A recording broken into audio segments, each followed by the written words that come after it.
বনের ভিতরে একটি গাছে বাস করত টুনি এবং তার দুটি ছানা। টুনি অন্যের জমিতে কাজ করে সংসার চালাতো।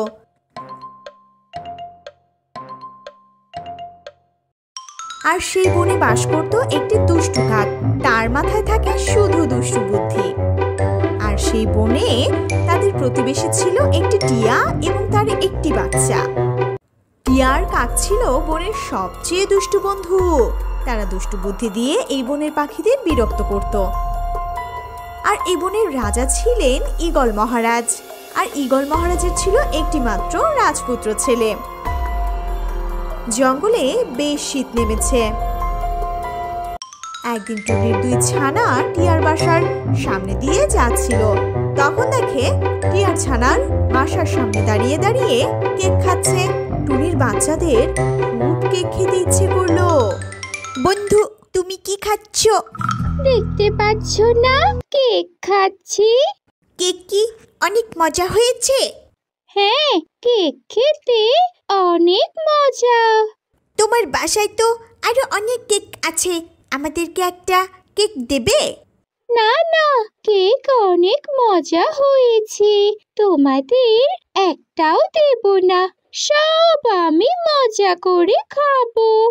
কেক না পেয়ে টুনির দুই ছানা মন খারাপ করে বাসার দিকে রওনা দেয়।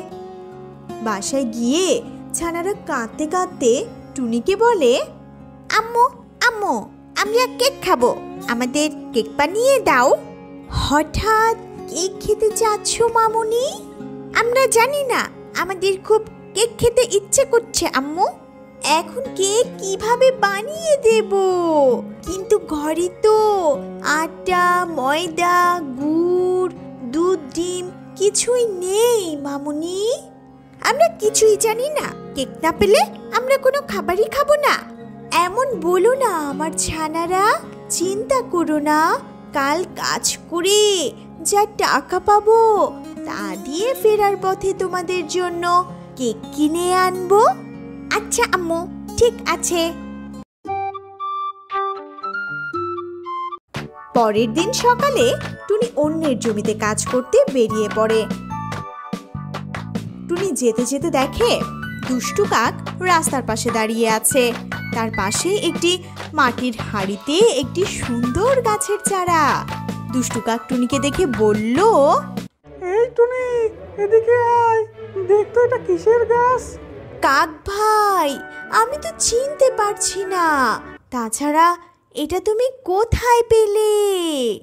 গাছটা তো এখানে পরেই ছিল, সেটা টুনিকে বলা যাবে না, এত কিছু তোর জানতে হবে না।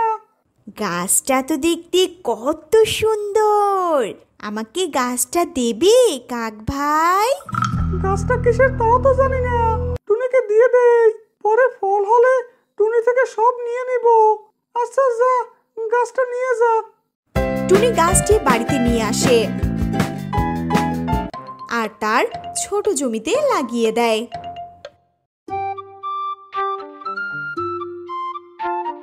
পরদিন সকালে টুনি দেখে তার ছোট গাছটি অনেক বড় হয়ে গেছে আর তাতে অনেক কেক ধরেছে। তার মানে সেই গাছটি কেক গাছ ছিল। টুনির ছানারা তো মহা খুশি। তারা সেই কেক পেট ভরে খেতে লাগলো আর বনের ভিতরে মনে সুখে ঘুরে বেড়াতে লাগলো। দুষ্টু কাক বসেছিল গাছের ডালে। সে দেখলো টুনির বাচ্চারা কেক খেয়ে বেড়াচ্ছে। কাক বলল, আরে টুনি কেক কোথা থেকে পেলো? ওরা তো অনেক গরিব, ব্যাপারটা তো ভালো মনে হচ্ছে না, যাই শুনে আসি। এই বলে কাক টুনির বাচ্চাদের সামনে আসলো। এই ছানারা, তোরা কি খাচ্ছিস? আমরা কেক খাচ্ছি কাক আঙ্কেল। তোরা তো অনেক গরিব, তোরা কেক কোথায় পেলি? তখন টুনির ছানারা দুষ্টু কাককে সব বলতে থাকে। আম্মু একটি গাছ এনেছিল, আর সেই গাছটি লাগিয়ে দেওয়ার পরে তাতে অনেক কেক ধরেছে। আমরা সেই কেক মজা করে খেয়ে বেড়াচ্ছি। আচ্ছা, তাহলে এই গাছটি ছিল কেকের গাছ। এখনই গিয়ে আমি সব কেক নিয়ে আসব। এই বলে দুষ্টু কাক টুনির বাড়ির উদ্দেশ্যে রওনা হয়। এই টুনি, আমার গাছের সব কেক আমাকে দিয়ে দে। এই কি বলছো কাক ভাই? এই গাছ তো তুমি আমাকে দিয়ে দিয়েছো, আর আমার বাচ্চারা কেক খেতে পেয়ে অনেক খুশি। না, আমার গাছ তুই আমাকে এখন ফেরত দিয়ে দে। তুমি এমন জোর করে গাছ নিলে আমি রাজার দরবারে নালিশ করে দেব। টুনি, তুই কাজটা ভালো করলি না, আমি তোকে দেখে নিব।